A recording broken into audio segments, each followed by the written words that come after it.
Okay, let's drift off to sleep. Today you'll be listening and dozing off on a warm afternoon at Grandma and Grandpa's at Gull Harbor.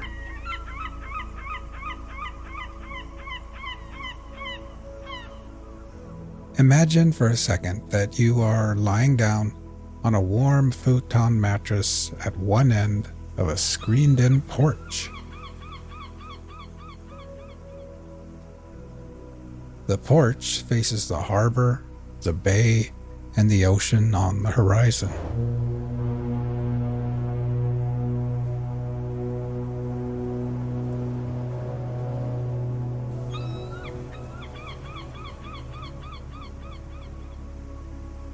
The mattress is nestled into a corner and is part of a cozy little reading nook prepared just for kids.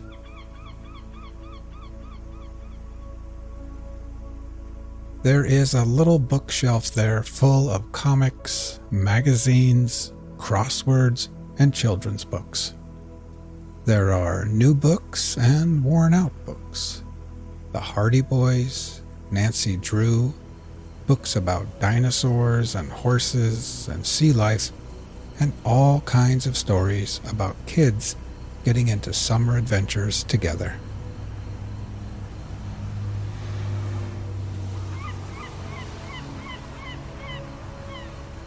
A blue plastic and white transistor radio sits next to a stack of puzzles and board games. A wooden box contains decks of playing cards, dice, jacks, and short little pencils that have been sharpened way too many times.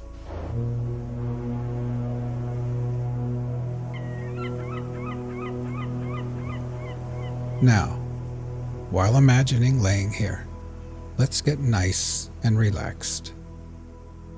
First, close your eyes and just become aware of your breathing, feeling your chest gently rise and fall again.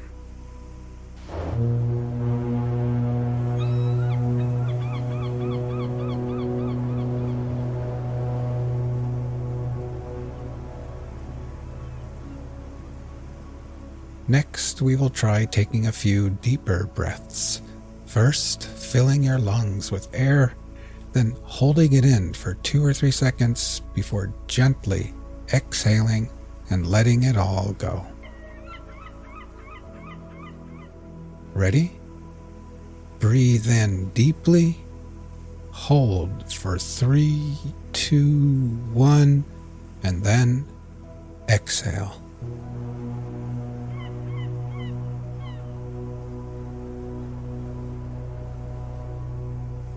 One more time. Breathe in deeply, hold for 3, 2, 1, and exhale.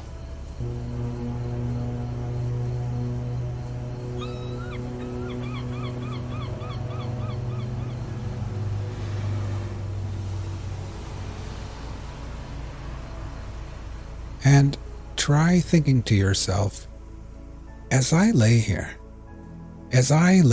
at Gull Harbor, I can feel gravity's pull tugging me gently back towards Earth.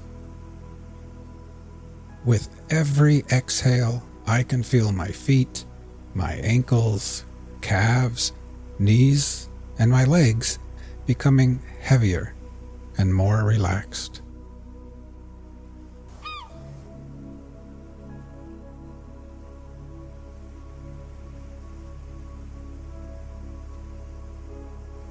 Now you can feel the cool, salty ocean air on your skin. It would almost be too cold if it wasn't for the wonderful afternoon sun shining down on you perfectly.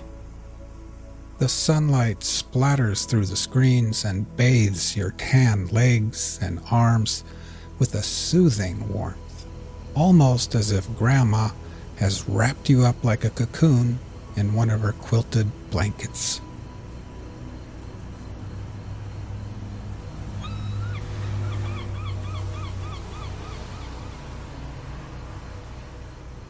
Inside the house, the TV is on, and you can hear Grandma and Grandpa moving around after lunch. Dr. James Whitcomb Brower, yes, it rhymes with B-R-O-W-E-R. Why do you have that G-H in there? To make it difficult for quizmasters? Yes. Is that what You know that they too will soon be taking their afternoon nap in their rooms. But you've got the whole porch to yourself, and your belly feels nice and warm and perfectly satisfied. Today, Grandma made clam chowder and grilled cheese sandwiches. You enjoyed the hot soup and warm, soft cheese, and then you washed it down with a glass of fresh, cold milk.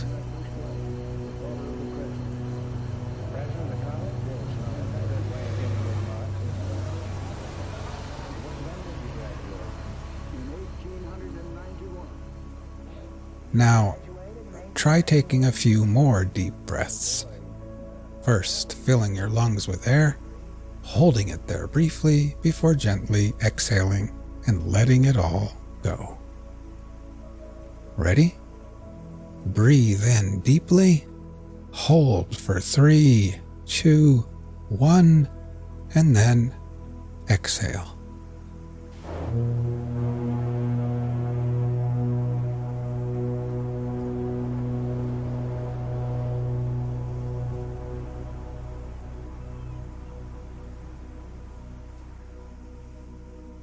Try continuing on your own, and while doing this, try thinking to yourself, as I lay here, I can feel my body becoming heavier in the cool air and warm sunshine. With each exhale, I can feel my hands and arms and my torso becoming heavier and heavier and more relaxed.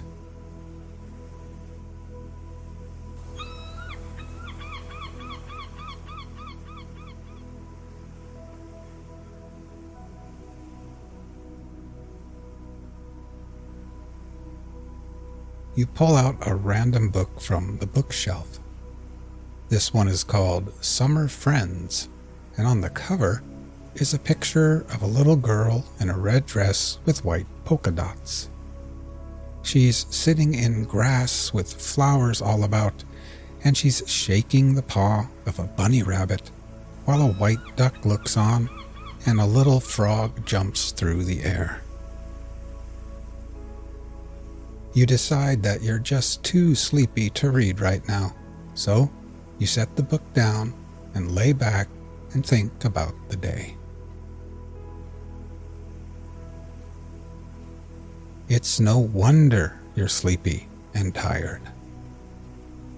In the morning, after breakfast, Grandma rubbed coconut-scented sunscreen on your face and arms, and then Grandpa took you with him in the old rusty truck to the hardware store.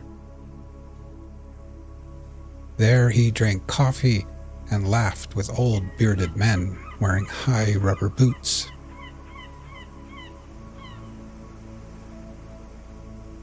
Then you went with him to the docks at the harbor, where he showed you the best place to buy fresh clams, crab, and fish.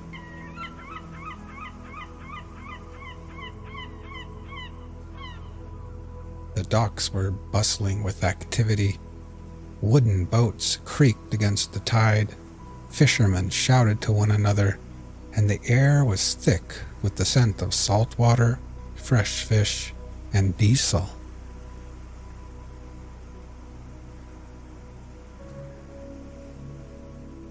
As you continue to breathe deeply and then exhale, try thinking to yourself, as I lay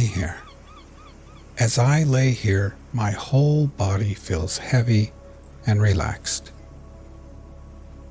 With every exhale, I can feel gravity pulling me back towards Earth gently. I can feel my head, my shoulders, my neck becoming relaxed and at ease. And my legs are heavy and at peace with gravity's pull.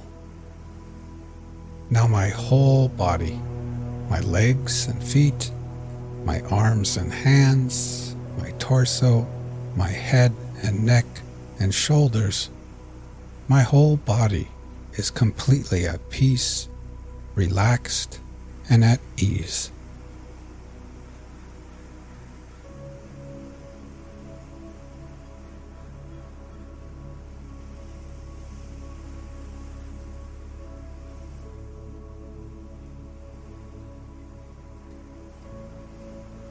In the late morning, after coming back to the house with Grandpa, you had borrowed his binoculars and walked up Whalebone Hill, where you could see everything far and wide.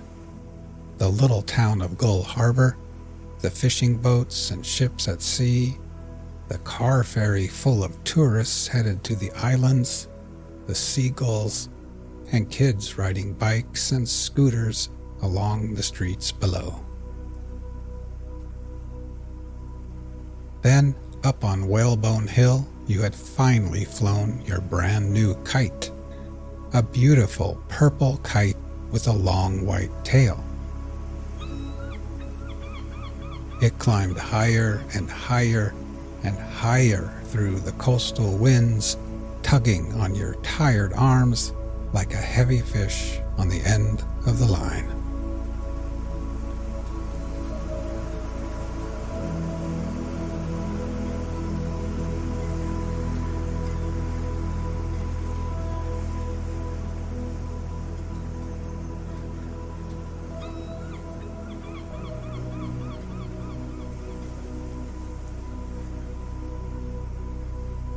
But now, so drowsy, laying under the sun on the porch, after a long morning of adventures in the crisp, fresh coastal air, you pick up the transistor radio and dial into a random station.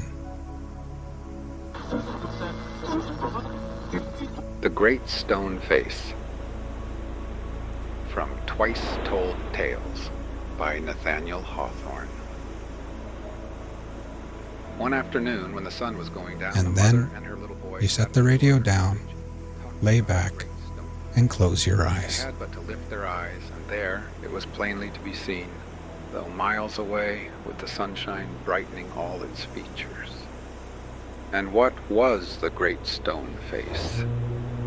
Embosomed amongst a family of lofty mountains, there was a valley so spacious that it contained many thousand inhabitants. Some of these good people dwelt in log huts with the black forest all around them on the steep and difficult hillsides.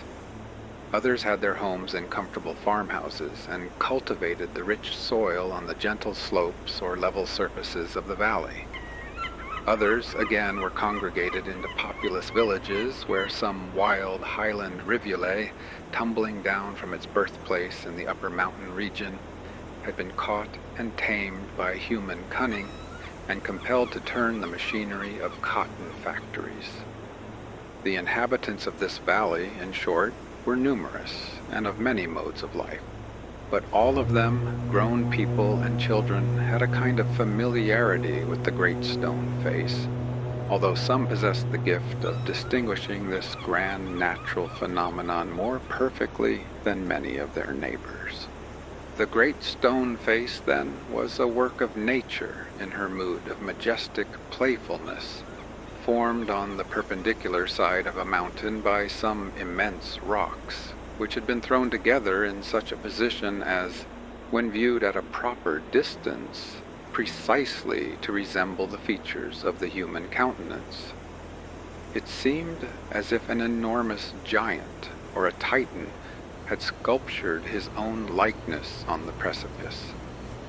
There was the broad arch of the forehead, 100 feet in height, the nose with its long bridge, and the vast lips which, if they could have spoken, would have rolled their thunder accents from one end of the valley to the other. True it is that if the spectator approached too near, he lost the outline of the gigantic visage, and could discern only a heap of ponderous and gigantic rocks, piled in chaotic ruin one upon another. Retracing his steps, however, the wondrous features would again be seen, and the farther he withdrew from them, the more like a human face, with all its original divinity intact, did they appear. Until, as it grew dim in the distance, with the clouds and glorified vapor of the mountains clustering about it, the great stone face seemed positively to be alive. It was a happy lot for children to grow up to manhood or womanhood with the great stone face before their eyes, for all the features were noble, and the expression was at once grand and sweet, as if it were the glow of a vast, warm heart that embraced all mankind in its affections and had room for more. It was an education only to look at it.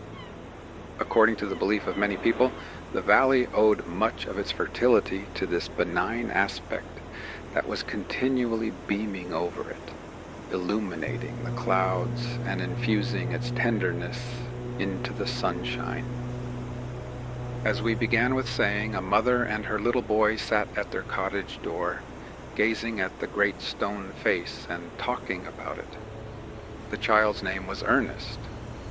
"Mother," said he, while the titanic visage smiled on him, "I wish that it could speak, for it looks so very kindly that its voice must needs be pleasant.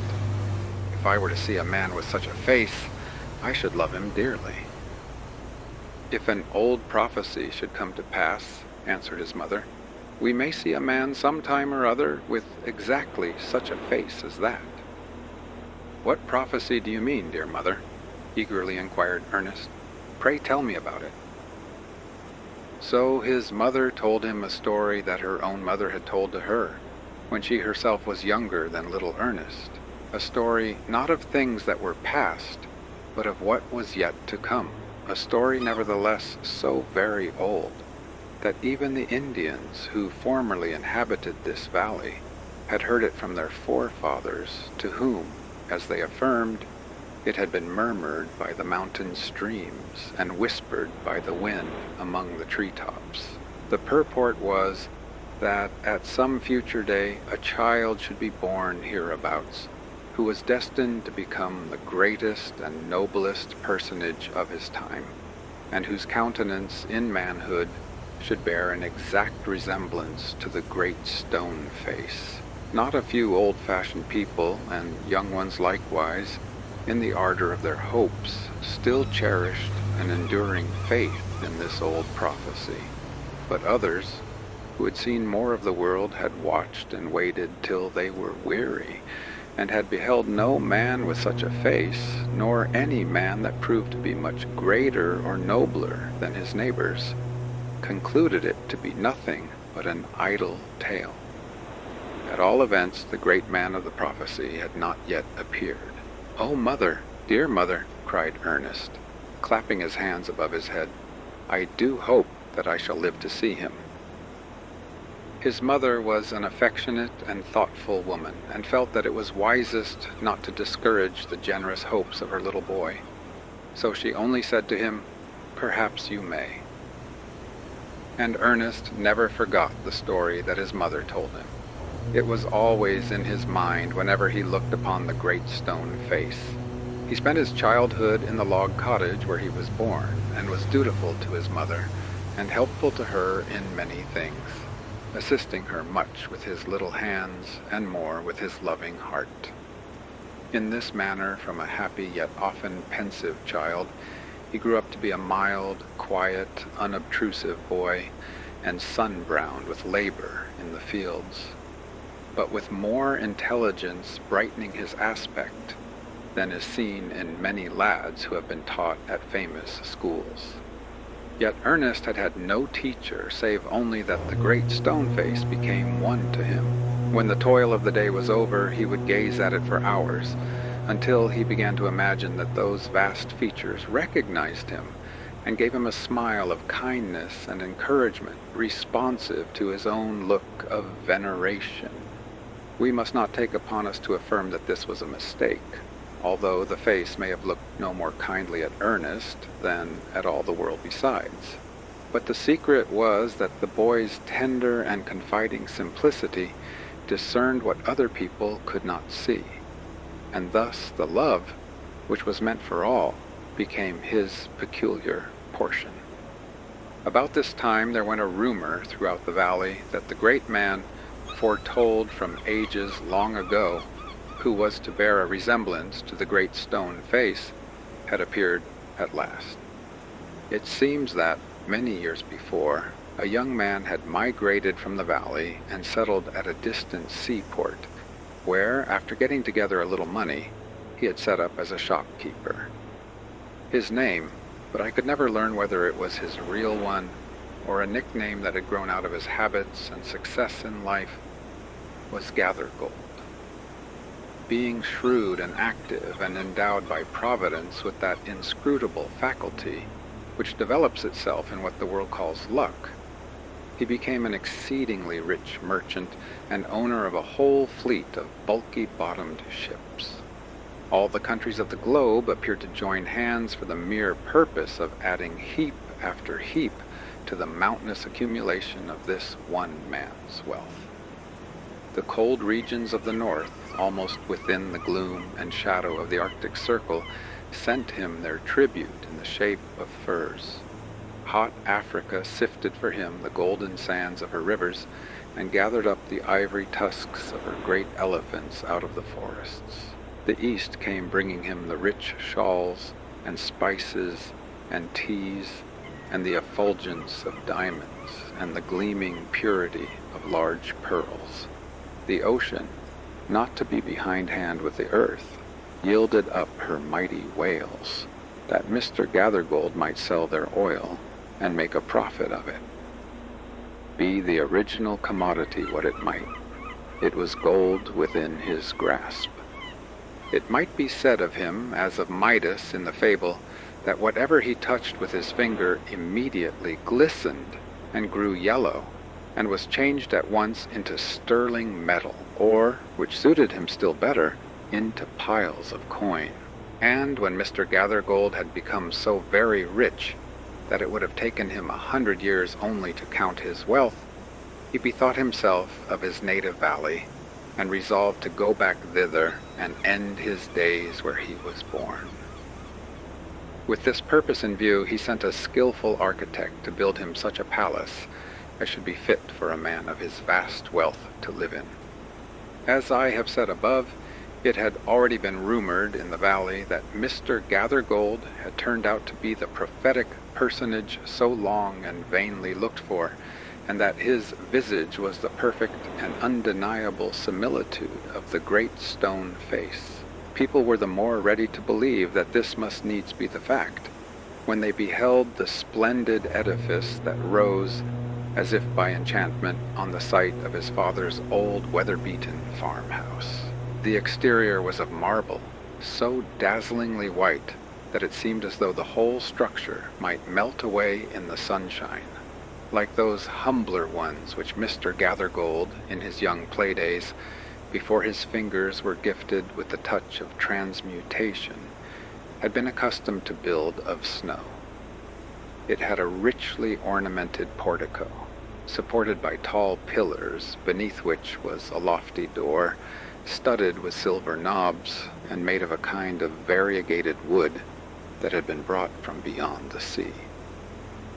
The windows from the floor to the ceiling of each stately apartment were composed respectively of but one enormous pane of glass, so transparently pure that it was said to be a finer medium than even the vacant atmosphere.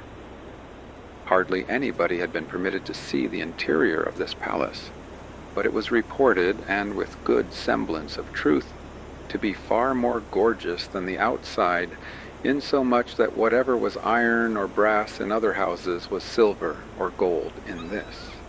And Mr. Gathergold's bedchamber especially made such a glittering appearance that no ordinary man would have been able to close his eyes there. But on the other hand, Mr. Gathergold was now so inured to wealth that perhaps he could not have closed his eyes unless where the gleam of it was certain to find its way beneath his eyelids. In due time the mansion was finished. Next came the upholsterers with magnificent furniture, then a whole troop of black and white servants, the harbingers of Mr. Gathergold, who, in his own majestic person, was expected to arrive at sunset. Our friend Ernest, meanwhile, had been deeply stirred by the idea that the great man, the noble man, the man of prophecy, after so many ages of delay, was at length to be made manifest to his native valley. He knew, boy as he was, that there were 1,000 ways in which Mr. Gathergold, with his vast wealth, might transform himself into an angel of beneficence and assume a control over human affairs as wide and benignant as the smile of the great stone face. Full of faith and hope, Ernest doubted not that what the people said was true, and that now he was to behold the living likeness of those wondrous features on the mountainside. While the boy was still gazing up the valley, and fancying, as he always did, that the great stone face returned his gaze and looked kindly at him, the rumbling of wheels was heard, approaching swiftly along the winding road. "Here he comes!" cried a group of people who were assembled to witness the arrival. "Here comes the great Mr. Gathergold." A carriage drawn by 4 horses dashed round the turn of the road. Within it, thrust partly out of the window, appeared the physiognomy of the old man, with a skin as yellow as if his own Midas hand had transmuted it. He had a low forehead, small, sharp eyes, puckered about with innumerable wrinkles, and very thin lips, which he made still thinner by pressing them forcibly together. "The very image of the great stone face," shouted the people. "Sure enough, the old prophecy is true, and here we have the great man come at last." And what greatly perplexed Ernest, they seemed actually to believe that here was the likeness which they spoke of. By the roadside there chanced to be an old beggar woman and 2 little beggar children, stragglers from some far-off region, who, as the carriage rolled onward, held out their hands and lifted up their doleful voices, most piteously beseeching charity.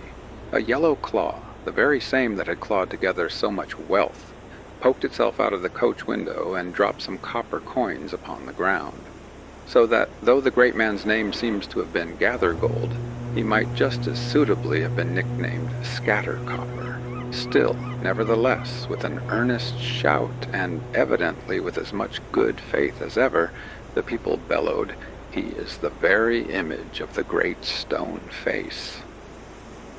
But Ernest turned sadly from the wrinkled shrewdness of that sordid visage, and gazed up the valley where, amid a gathering mist, gilded by the last sunbeams, he could still distinguish those glorious features which had impressed themselves into his soul. Their aspect cheered him. What did the benign lips seem to say? "He will come. Fear not, Ernest. The man will come." The years went on, and Ernest ceased to be a boy. He had grown to be a young man. Now he attracted little notice from the other inhabitants of the valley, for they saw nothing remarkable in his way of life, save that, when the labor of the day was over, he still loved to go apart and gaze and meditate upon the great stone face. According to their idea of the matter, it was a folly indeed, but pardonable, inasmuch as Ernest was industrious, kind, and neighborly, and neglected no duty for the sake of indulging this idle habit. They knew not that the great stone face had become a teacher to him, and that the sentiment which was expressed in it would enlarge the young man's heart, and fill it with wider and deeper sympathies than other hearts. They knew not that thence would come a better wisdom than could be learned from books, and a better life than could be molded on the defaced example of other human lives. Neither did Ernest know that the thoughts and affections which came to him so naturally in the fields and at the fireside, and wherever he communed with himself, were of a higher tone than those which all men shared with him. A simple soul, simple as when his mother first taught him the old prophecy. He beheld the marvelous features beaming adown the valley, and still wondered that their human counterpart was so long in making his appearance.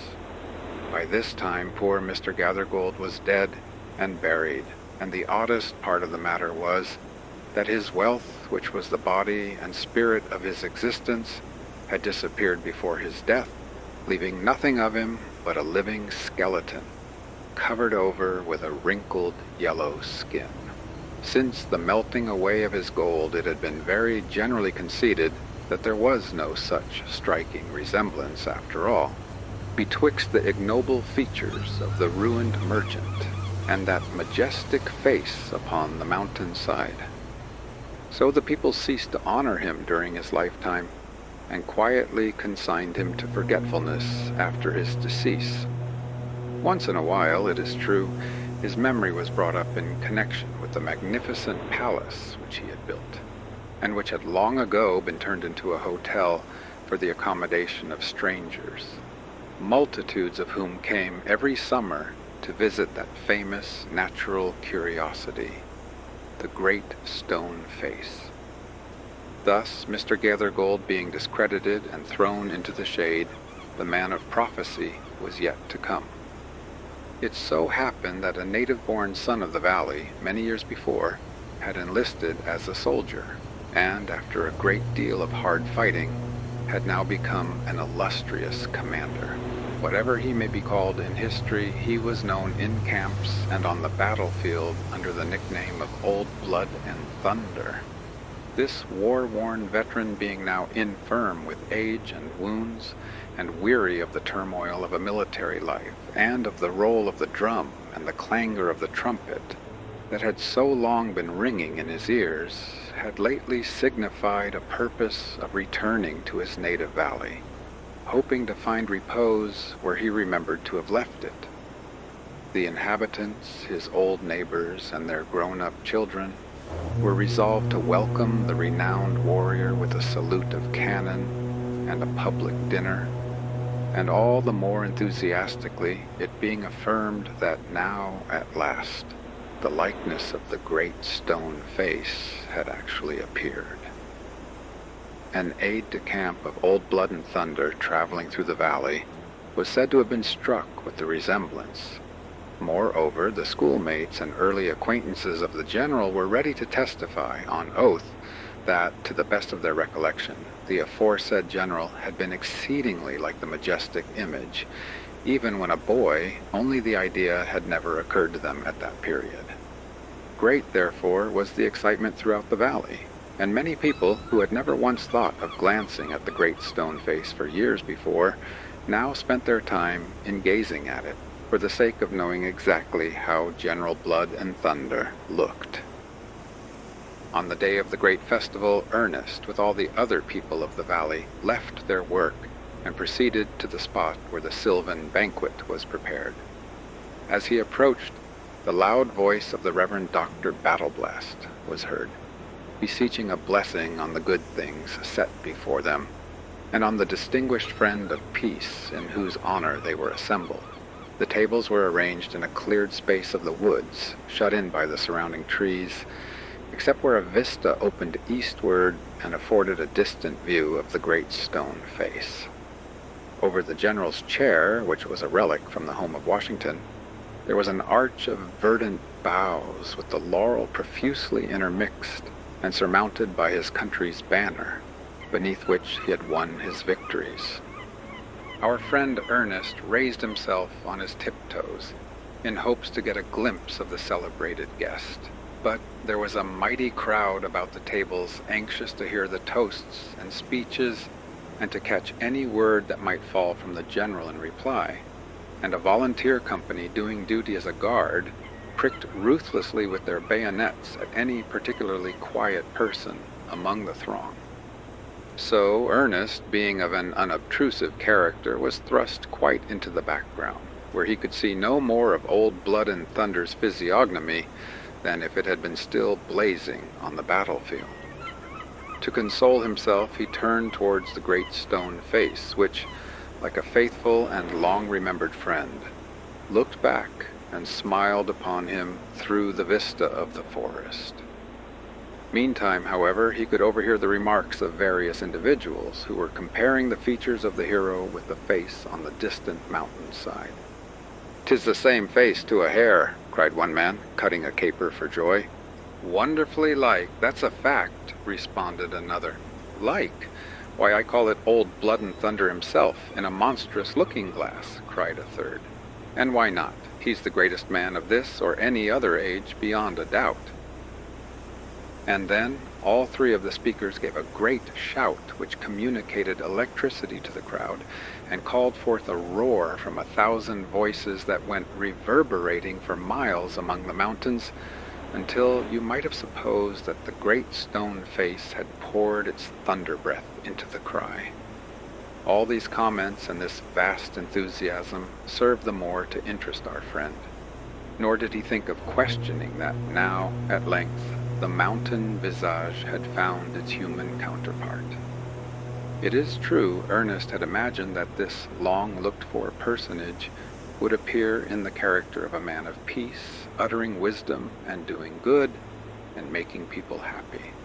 But, taking an habitual breadth of view, with all his simplicity, he contended that Providence should choose its own method of blessing mankind, and could conceive that this great end might be effected even by a warrior and a bloody sword, should inscrutable wisdom see fit to order matters so. "The General! The General!" was now the cry. "Hush! Silence! Old Blood and Thunder's going to make a speech." Even so, for the cloth being removed, the General's health had been drunk amid shouts of applause, and he now stood upon his feet to thank the company. Ernest saw him. There he was, over the shoulders of the crowd, from the 2 glittering epaulets and embroidered collar upward, beneath the arch of green boughs, with intertwined laurel, and the banner drooping as if to shade his brow. And there, too, visible in the same glance, through the vista of the forest, appeared the great stone face. And was there indeed such a resemblance as the crowd had testified? Alas, Ernest could not recognize it. He beheld a war-worn and weather-beaten countenance, full of energy and expressive of an iron will. But the gentle wisdom, the deep, broad, tender sympathies, were altogether wanting in old Blood and Thunder's visage, and even if the great stone face had assumed his look of stern command, the milder traits would still have tempered it. "This is not the man of prophecy," sighed Ernest to himself, as he made his way out of the throng. "And must the world wait longer yet?"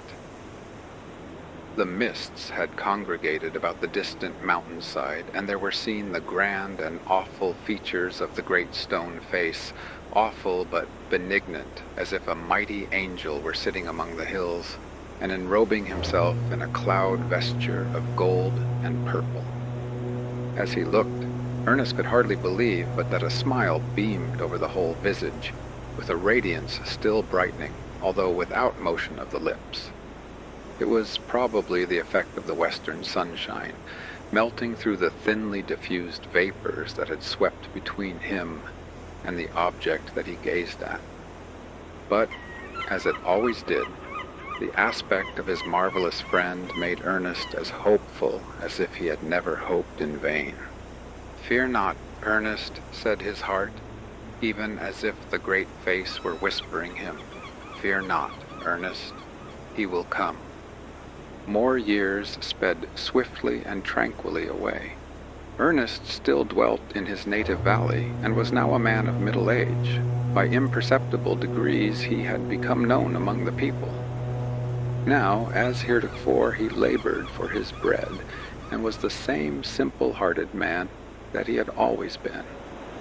But he had thought and felt so much, He had given so many of the best hours of his life to unworldly hopes for some great good to mankind, that it seemed as though he had been talking with the angels and had imbibed a portion of their wisdom unawares.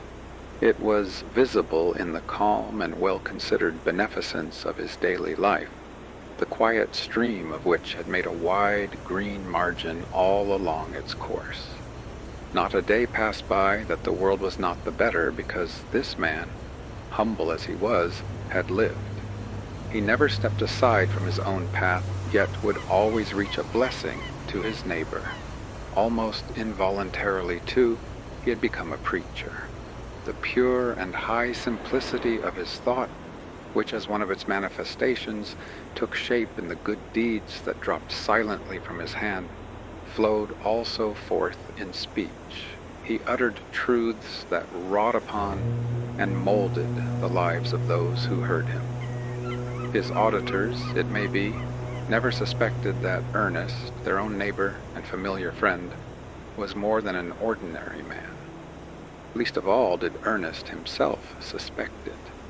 But inevitably, as the murmur of a rivulet, came thoughts out of his mouth that no other human lips had spoken.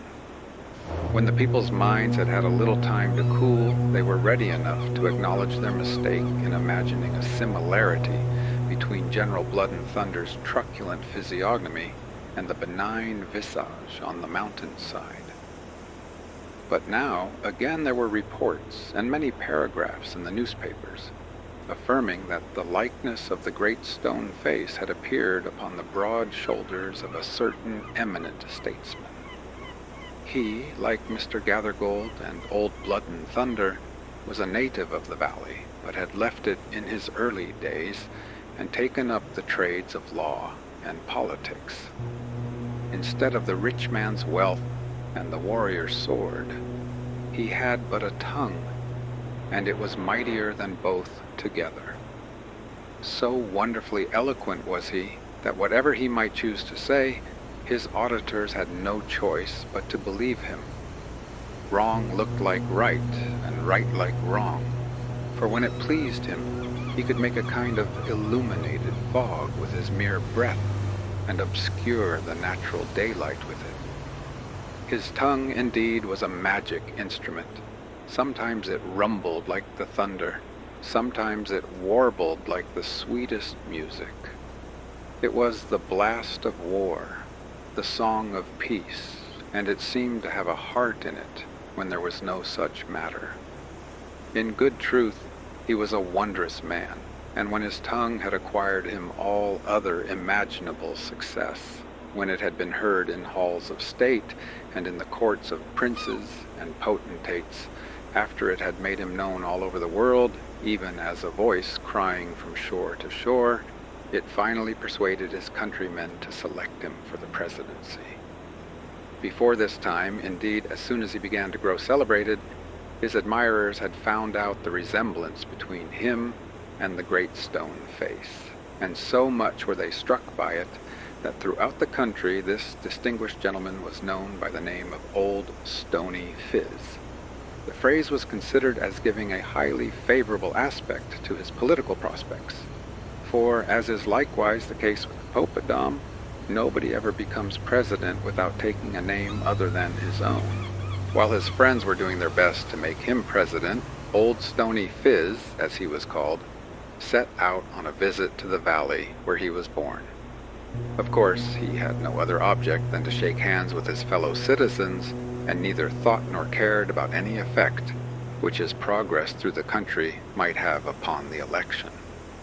Magnificent preparations were made to receive the illustrious statesman. A cavalcade of horsemen set forth to meet him at the boundary line of the state, and all the people left their business and gathered along the wayside to see him pass.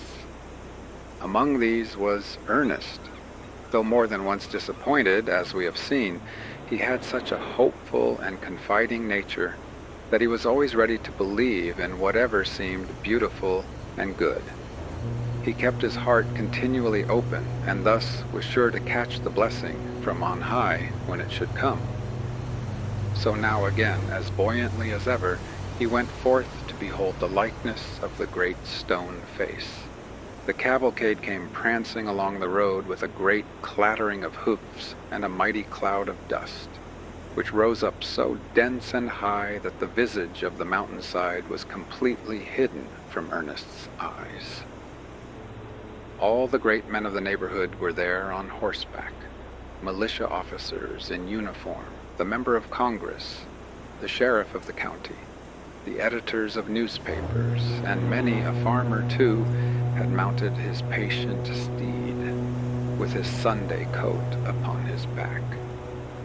It really was a very brilliant spectacle, especially as there were numerous banners flaunting over the cavalcade, on some of which were gorgeous portraits of the illustrious statesman and the great stone face, smiling familiarly at one another like two brothers.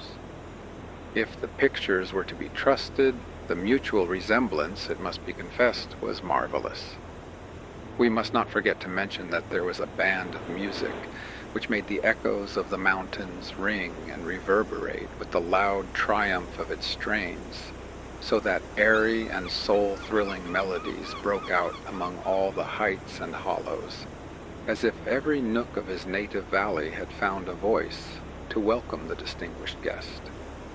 But the grandest effect was when the far-off mountain precipice flung back the music, for then the great stone face itself seemed to be swelling the triumphant chorus in acknowledgment that, at length, the man of prophecy was come. All this while the people were throwing up their hats and shouting with enthusiasm so contagious that the heart of Ernest kindled up, and he likewise threw up his hat and shouted as loudly as the loudest, "Huzzah for the great man! Huzzah for old Stony Phiz!" But as yet he had not seen him. "Here he is now," cried those who stood near Ernest. There, look at old Stony Phiz, and then at the old man of the mountain, and see if they are not as like as two twin brothers."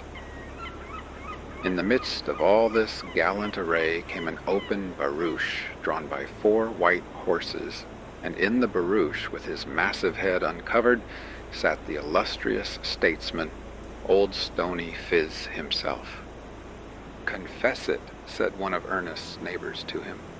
"The great stone face has met its match at last." Now, it must be owned that at his first glimpse of the countenance which was bowing and smiling from the barouche, Ernest did fancy that there was a resemblance between it and the old familiar face upon the mountainside. The brow, with its massive depth and loftiness, and all the other features indeed were boldly and strongly hewn, as if in emulation of a more than heroic, of a titanic model. But the sublimity and stateliness, the grand expression of a divine sympathy that illuminated the mountain visage and etherealized its ponderous granite substance into spirit, might here be sought in vain. Something had been originally left out, or had departed, and therefore the marvelously gifted statesman had always a weary gloom in the deep caverns of his eyes, as of a child that has outgrown its playthings, or a man of mighty faculties and little aims, whose life, with all its high performances, was vague and empty because no high purpose had endowed it with reality. Still, Ernest's neighbor was thrusting his elbow into his side and pressing him for an answer. "Confess, confess! Is not he the very picture of your old man of the mountain?" "No," said Ernest bluntly. "I see little or no likeness." "Then so much the worse for the great stone face," answered his neighbor. And again he set up a shout for old Stony Phiz. But Ernest turned away, melancholy and almost despondent, for this was the saddest of his disappointments, to behold a man who might have fulfilled the prophecy, and had not willed to do so. Meantime the cavalcade, the banners, the music, and the barouches swept past him, with the vociferous crowd in the rear, leaving the dust to settle down, and the great stone face to be revealed again, with the grandeur that it had worn for untold centuries. "Lo, here I am, Ernest," the benign lips seemed to say. "I have waited longer than thou, and am not yet weary. Fear not, the man will come." The years hurried onward, treading in their haste on one another's heels, and now they began to bring white hairs and scatter them over the head of Ernest. They made reverend wrinkles across his forehead and furrows in his cheeks. He was an aged man, but not in vain had he grown old. More than the white hairs on his head were the sage thoughts in his mind. His wrinkles and furrows were inscriptions that time had graved, and in which he had written legends of wisdom that had been tested by the tenor of a life. And Ernest had ceased to be obscure. Unsought for, undesired had come the fame which so many seek, and made him known in the great world beyond the limits of the valley in which he had dwelt so quietly. College professors and even the active men of cities came from far to see and converse with Ernest, for the report had gone abroad that this simple husbandman had ideas unlike those of other men, not gained from books, but of a higher tone, a tranquil and familiar majesty, as if he had been talking with the angels as his daily friends. Whether it were sage, statesman, or philanthropist, Ernest received these visitors with a gentle sincerity that had characterized him from boyhood, and spoke freely with them of whatever came uppermost or lay deepest in his heart or their own. While they talked together, his face would kindle unawares and shine upon them as with a mild evening light. Pensive with the fullness of such discourse, his guests took leave and went their way, and passing up the valley, paused to look at the great stone face, imagining that they had seen its likeness in a human countenance, but could not remember where. While Ernest had been growing up and growing old, a bountiful providence had granted a new poet to this earth. He likewise was a native of the valley, but had spent the greater part of his life at a distance from that romantic region, pouring out his sweet music amid the bustle and din of cities. Often, however, did the mountains which had been familiar to him in his childhood lift their snowy peaks into the clear atmosphere of his poetry. Neither was the great stone face forgotten, for the poet had celebrated it in an ode, which was grand enough to have been uttered by its own majestic lips. This man of genius, we may say, had come down from heaven with wonderful endowments. If he sang of a mountain, the eyes of all mankind beheld a mightier grandeur reposing on its breast, or soaring to its summit, than had before been seen there. If his theme were a lovely lake, a celestial smile had now been thrown over it to gleam forever on its surface. If it were the vast old sea, even the deep immensity of its dread bosom seemed to swell the higher, as if moved by the emotions of the song.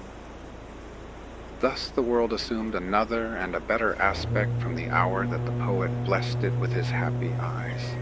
The Creator had bestowed him as the last best touch to his own handiwork. Creation was not finished till the poet came to interpret, and so complete it. The effect was no less high and beautiful when his human brethren were the subject of his verse. The man or woman sorted with the common dust of life, who crossed his daily path, and the little child who played in it, were glorified if he beheld them in his mood of poetic faith. He showed the golden links of the great chain that intertwined them with an angelic kindred. He brought out the hidden traits of a celestial birth that made them worthy of such kin. Some, indeed, there were who thought to show the soundness of their judgment by affirming that all the beauty and dignity of the natural world existed only in the poet's fancy.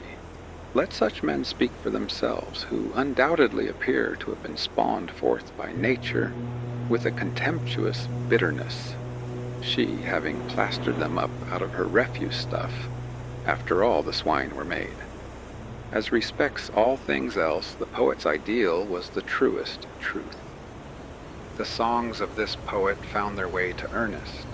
He read them after his customary toil, seated on the bench before his cottage door, where for such a length of time he had filled his repose with thought by gazing at the great stone face. And now, as he read stanzas that caused the soul to thrill within him, he lifted his eyes to the vast countenance beaming on him so benignantly. "O majestic friend," he murmured, addressing the great stone face, "is not this man worthy to resemble thee?" The face seemed to smile, but answered not a word. Now it happened that the poet, though he dwelt so far away, had not only heard of Ernest, but had meditated much upon his character, until he deemed nothing so desirable as to meet this man, whose untaught wisdom walked hand in hand with the noble simplicity of his life. One summer morning, therefore, he took passage by the railroad, and in the decline of the afternoon alighted from the cars at no great distance from Ernest's cottage. The great hotel, which had formerly been the palace of Mr. Gathergold, was close at hand, but the poet, with his carpet-bag on his arm, inquired at once where Ernest dwelt, and was resolved to be accepted as his guest.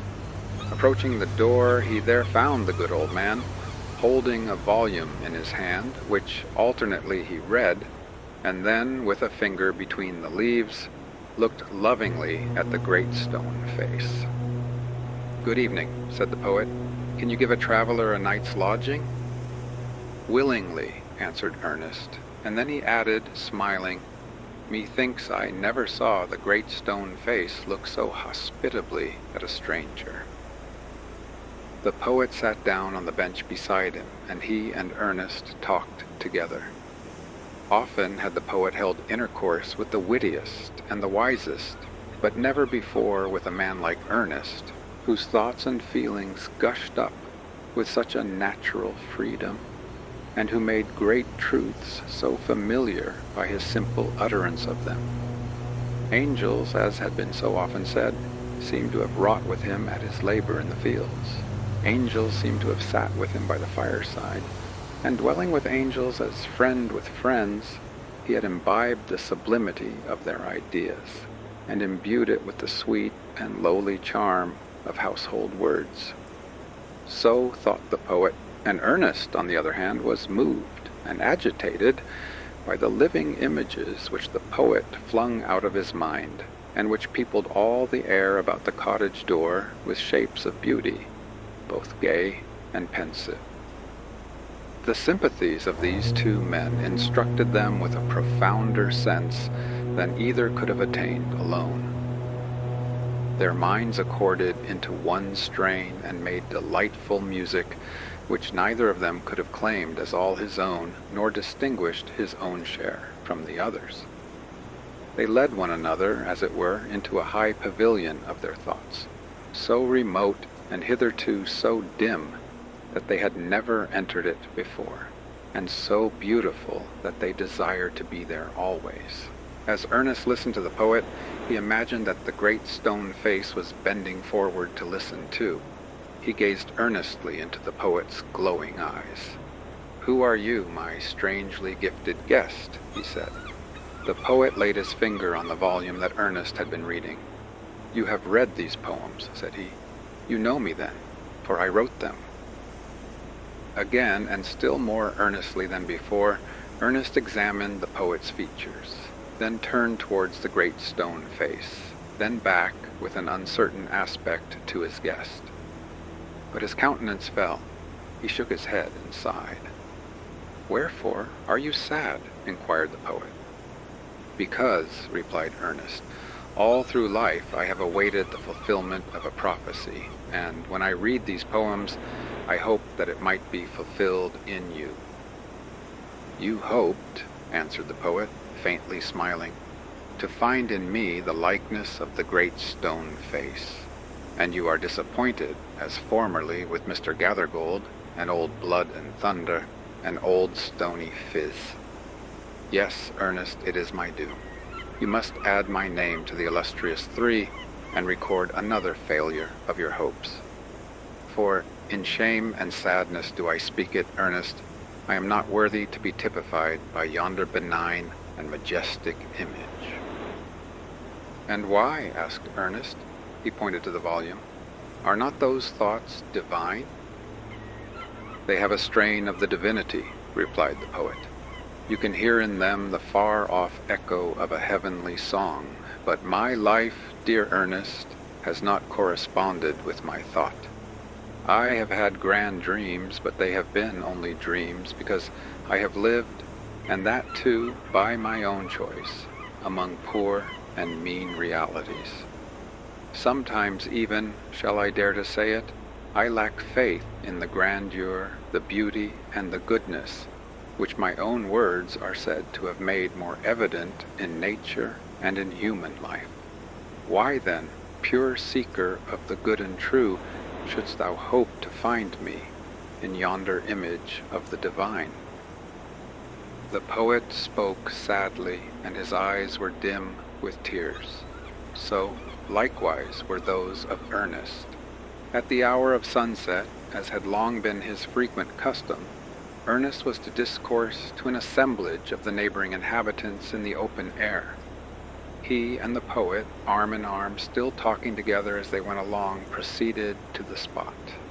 It was a small nook among the hills, with a gray precipice behind, the stern front of which was relieved by the pleasant foliage of many creeping plants that made a tapestry for the naked rock by hanging their festoons from all its rugged angles. At a small elevation above the ground, set in a rich framework of verdure, there appeared a niche, spacious enough to admit a human figure, with freedom for such gestures as spontaneously accompany earnest thought and genuine emotion. Into this natural pulpit, Ernest descended and threw a look of familiar kindness around upon his audience. They stood, or sat, or reclined upon the grass, as seemed good to each, with the departing sunshine falling obliquely over them, and mingling its subdued cheerfulness with the solemnity of a grove of ancient trees, beneath and amid the boughs of which the golden rays were constrained to pass. In another direction was seen the great stone face, with the same cheer combined with the same solemnity in its benignant aspect. Ernest began to speak, giving to the people of what was in his heart and mind. His words had power because they accorded with his thoughts, and his thoughts had reality and depth because they harmonized with the life which he had always lived. It was not mere breath that this preacher uttered. They were the words of life, because a life of good deeds and holy love was melted into them. Pearls, pure and rich, had been dissolved into this precious draught.